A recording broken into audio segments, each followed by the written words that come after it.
where they get lost, but relationship is that word right there shouldn't just be a word, it should be a mentality. If relationship is your mentality, then you will be able to relate to your kids, what I'm saying, in balance and in an instructive, constructive way, to whereas you can relay over the attributes in your own vibe. Your relationship with your daughter might not be the same relationship with the neighbor and her daughter. But there will be some type of chemistry that God can implement based on submitting first to His will, so that His nature can guide the mother, can guide the young lady as to how to instruct and guide that younger female as to what to look for in a guy, how to treat a guy.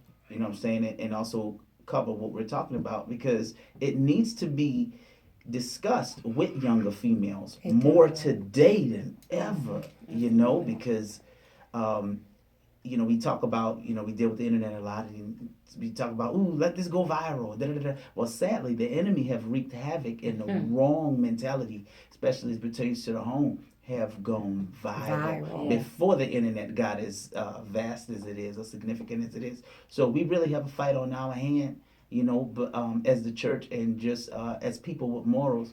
But we're encouraged, the tag team, I speak on behalf of everybody when I say this, the tag team is encouraged that this show today will amplify the message, what I'm saying, to our parents, our mothers, to get involved. You have to step out of yourself.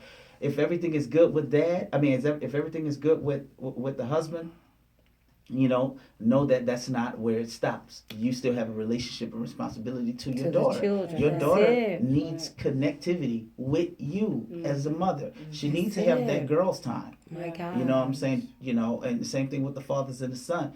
But for the females, it's so important, to be instrumental and influential in your daughter's life today more than ever. Right. Yeah. We're going to go to the phone line. Brother Davis, are you with us?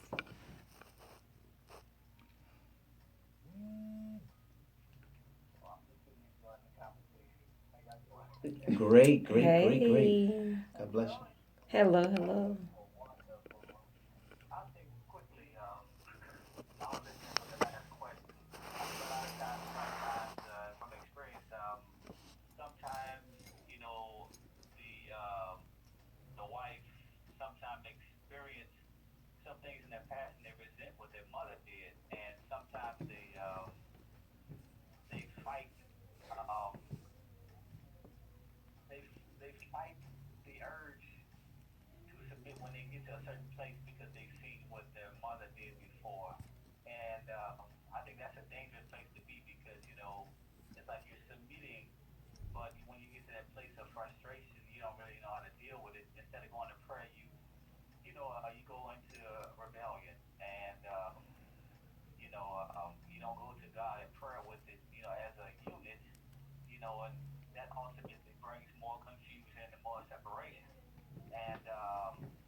Mm. Right. That's right.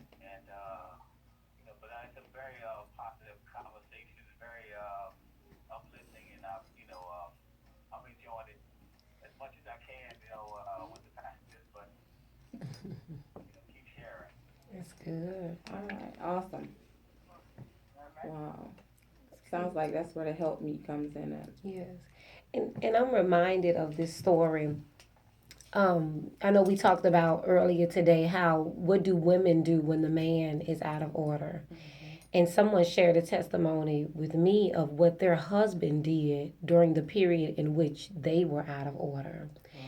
And she said that, she would come home and she had been through, a very harsh past, where you might have, I guess she might have in some ways justified a little bit. But she would come home and would curse and she would scream and she would yell and she would fuss and she would even fight him. Sometimes it would escalate to that, because that we're not wrestling with physical warfare, but it's spiritual as well. Mm-hmm. And she said what her husband would do is he would just turn around and just hold her and just love on her. Or sometimes, when he wanted to cry, he would just grab his, take his wallet and say, well, babe, look, I'm going to go on for a ride. I'll be back. Mm-hmm. But he never gave her back that negative energy. He never gave her back that hatred or that anger because he knew that would only escalate it. Mm-hmm. And what really hit home to her is when he didn't respond to her that way. It made her feel guilty. Mm-hmm. It made her feel like, look, this man is in order. He's doing everything he's supposed to do. He's a God-fearing man. He was a minister. Mm-hmm. And, he could have put his hands back on her. He could have, used profanity. But when he loved her, he loved her into repentance. And that made her repent and wanted to become a better woman. So if a man is dealing with that, with a woman, there is a way to handle that woman in such a way to where you don't have to necessarily, chastise her or get her back, but just kind of move out of the way and use love and compassion so that God can chastise her back into order. And that would work vice versa too, right? Yes, I think so. Yes. Absolutely.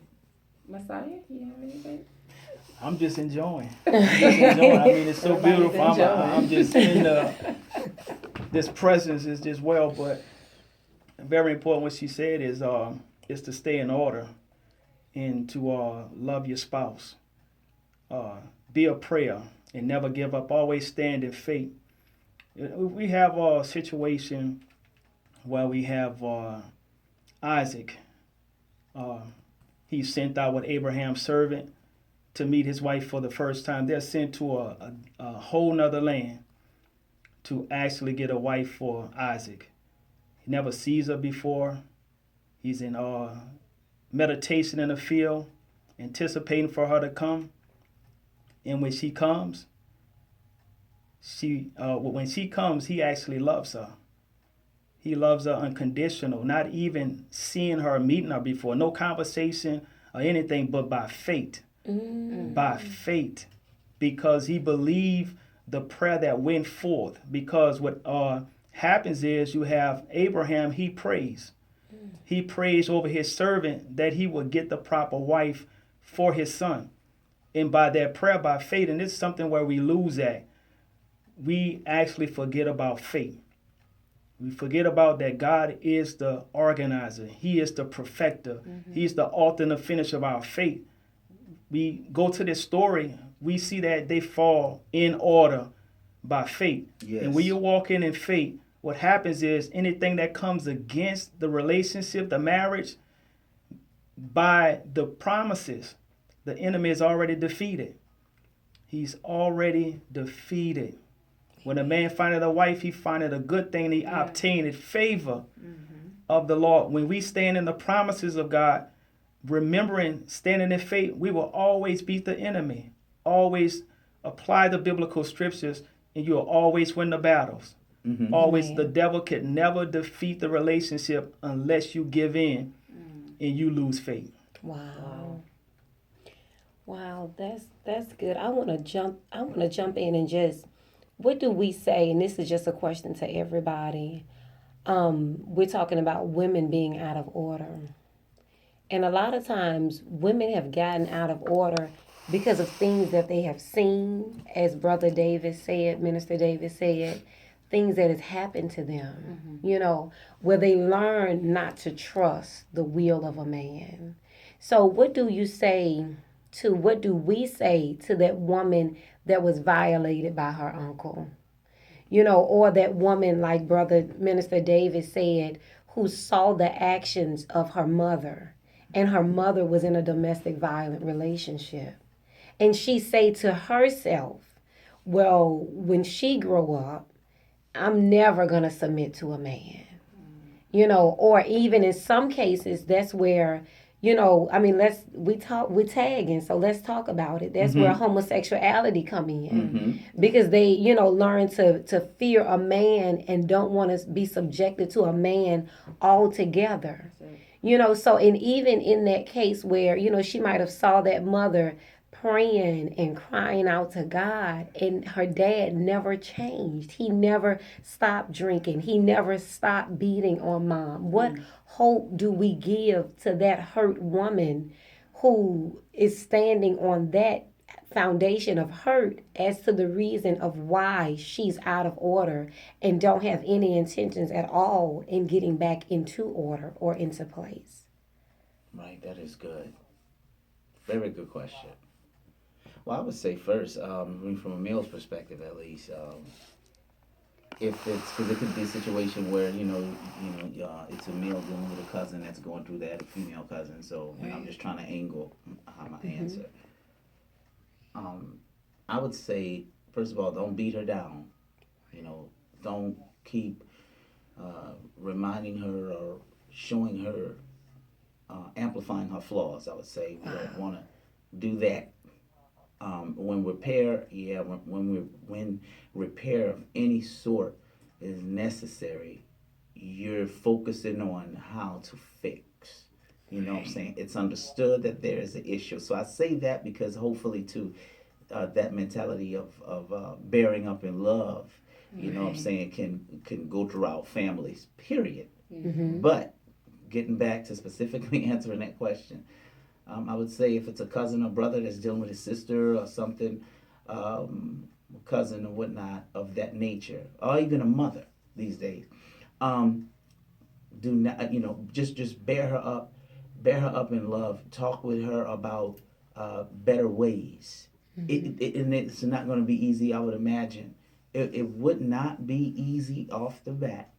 You know what I'm saying? But be that element of positivity and getting that female to realize that there is a better way than this. Come on. You know what I'm saying? Bring other people around who can be instrumental. Not just anybody. You know what I'm saying? Because you don't want a person to feel like you're putting their business out there or stretching, what's supposed to be confidential to strangers. Absolutely. But be tactful. Pray. If you're that female or that, like I'm saying, answering from a male perspective, or that male who sees this going on and see that female that needs that help, pray and ask God for wisdom and guidance, on implementing these different incentives. Absolutely. Because it has to be strategic. It has to be in a tone of godliness. And very, very careful. But the beautiful thing is, it is possible. But that's the thing I would say at first, amplify the positive, amplify the